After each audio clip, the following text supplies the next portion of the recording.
Alright, what's going on, guys? Hope you all had a good holiday or Christmas if you celebrated. Now, as you guys know, the holidays are a really good opportunity to talk to people. And over the past couple of days, I spoke to some people that were very outside of the, YouTube sphere, or really just the more hardcore end of the zombies community that, you and I inhabit. So I ended up talking to them, and somehow the topic of discussion ended up being on zombies. And I wanted to get a gauge on how they feel about zombies more recently, especially with Vanguard, Cold War, maybe even a little bit before that. And the resounding answer I got was that basically the last zombies game that they were extremely into or played for any significant amount of time was Black Ops 3. I also inquired as to why they weren't really enjoying Vanguard at all or haven't had any interest in playing zombies recently, and they had asked me what I would do differently if I were in charge of designing it. And it was a good question. I didn't really have anything up front to answer with, so I spent a lot of time thinking about it, and I put together a bunch of things in a list today.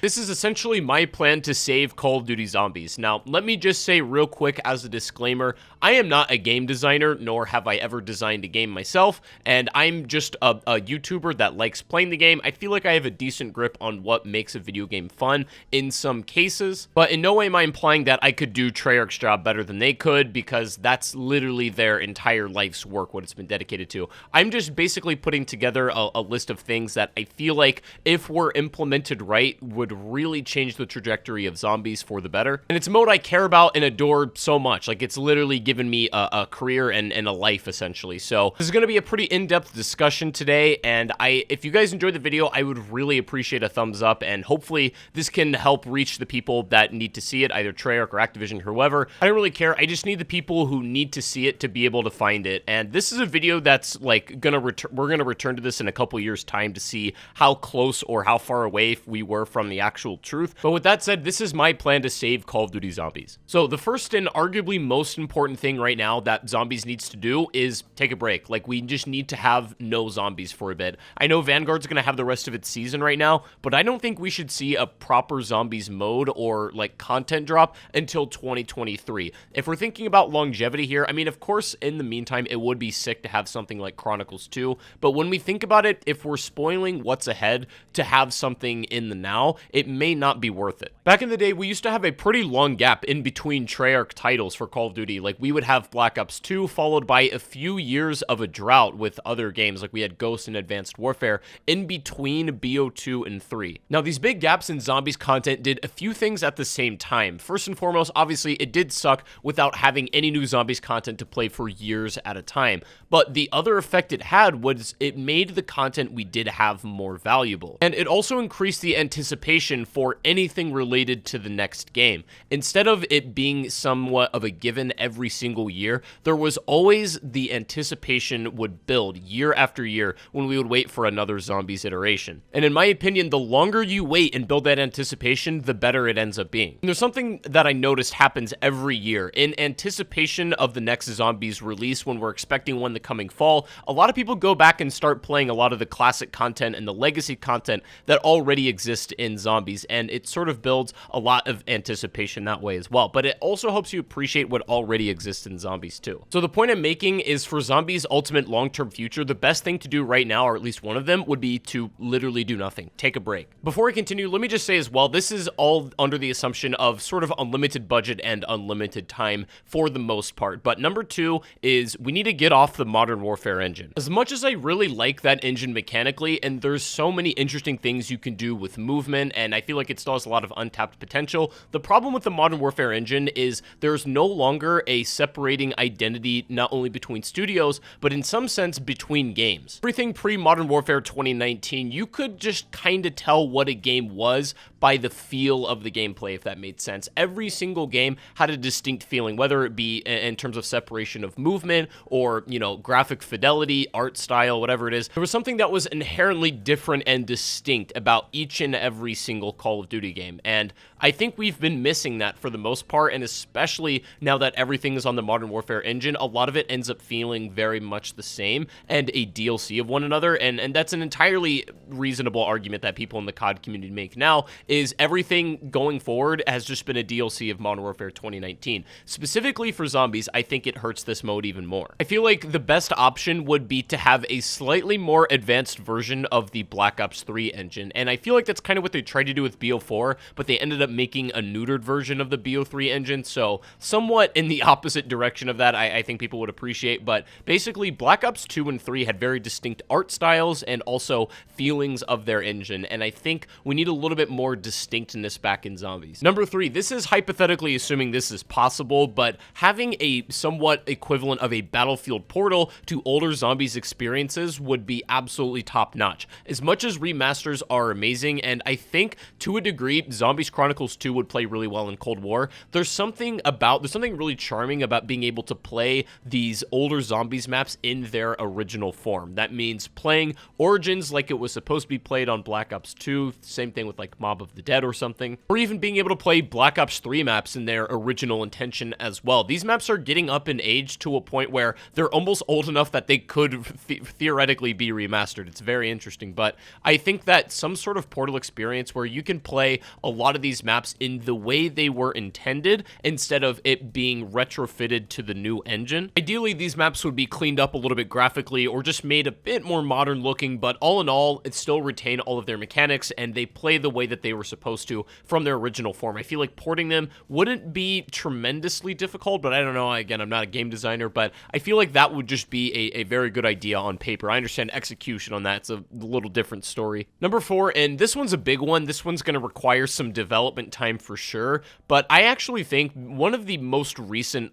arguments or discussions in the community has been the fact that Easter eggs have been made too accessible or too easy. Like, Easter egg hunts are sort of a thing of the past in a lot of ways. They last usually 2 to 6 hours max ever since Cold War, and it doesn't seem like Vanguard is going to be changing that anytime soon. I think there's a way to satisfy both ends of the community. There are some people that enjoy the more accessible, gameplay-oriented style of Easter eggs, myself included to an extent, but I also do miss the more hardcore Easter egg hunts. So my proposition, in order to satisfy both ends of the community, is we need to have a main quest and an actual Easter egg. I think realistically, a map could be designed to have a main quest, think of the format like Cold War's Easter eggs, for example, but then also have a little bit more of a hidden quest, sort of like the Easter eggs of the past, that can take sometimes up to a week to solve. And maybe the rewards of these are different, and perhaps there is some overlap in both of the quests, but I think having a map that realistically has an easy, accessible main quest, but also has a hardcore Easter egg would be absolutely brilliant and a way to satisfy these both ends of the community. The only map in history to attempt this was the Final Reich in World War II, and it's not one of those things like the concept was there, the execution was very poor, but it doesn't mean I think we need to throw out that entire concept. There's still a lot of potential there in my opinion. So to summarize that, essentially separating the functions between main quest and Easter egg, and I think that there is room to have both of these exist at the same time without sacrificing the quality of one another. Of course, it would take a lot of development time, I'm sure, but I think would be a winning formula for Zombies maps to come. Number 5, we need something like the gumball system to return. In fact, I would be fine if they just copy-pasted the Black Ops 3 gumball system into the next game. I don't even want to say elixirs because there's something much better about gumballs, and that's the fact that there's a game within a game. There was an entirely new added layer of gameplay depth, whether you realized it or not, with the way the gum cycle worked in Black Ops 3.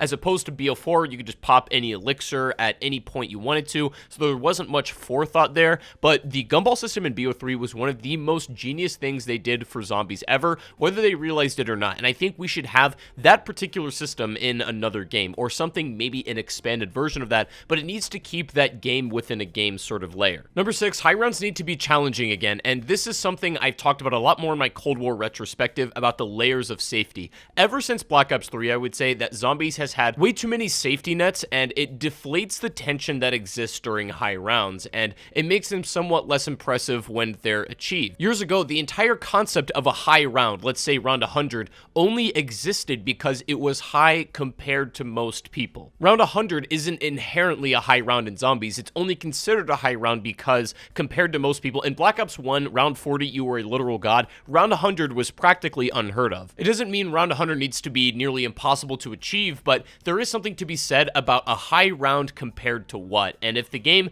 is somewhat less forgiving in high rounds and not everybody can reach round 100, then I think that's at least a recipe to make high rounds interesting again. It's still a really complicated discussion and we've barely scratched the surface, but suffice to say, high rounds need to be somewhat difficult to achieve or interesting again. Number 7, we need a cannon crew back in Zombies. Now, it's pretty obvious that the Zombies community as a whole prefers a crew to operators, but to me, it wasn't clear as to why that is. And this is just a wild thought I had. You guys can let me know if you agree or not, but one of the suspicions I had about operators was the reason people don't like them, on paper, they allow you to express your individual identity most clearly, but the problem is it atomizes you. There's nothing to relate to other zombie players on about. One of the coolest things about not only just the Ether crew or hell, even the Chaos crew, I didn't particularly like them still, but at least they were something to talk about and relate to. When your identity is so individualized that you're atomized to a point where it's kind of lonely, right? There's nobody like you as an operator, but at the same time, there's nobody like you. It's not about having a crew, it's about playing as somebody that has a canon set of characteristics for you to relate to or talk about or just set the tone of the game. Can't believe I'm complimenting World War II Zombies, but something they did right was have a canon crew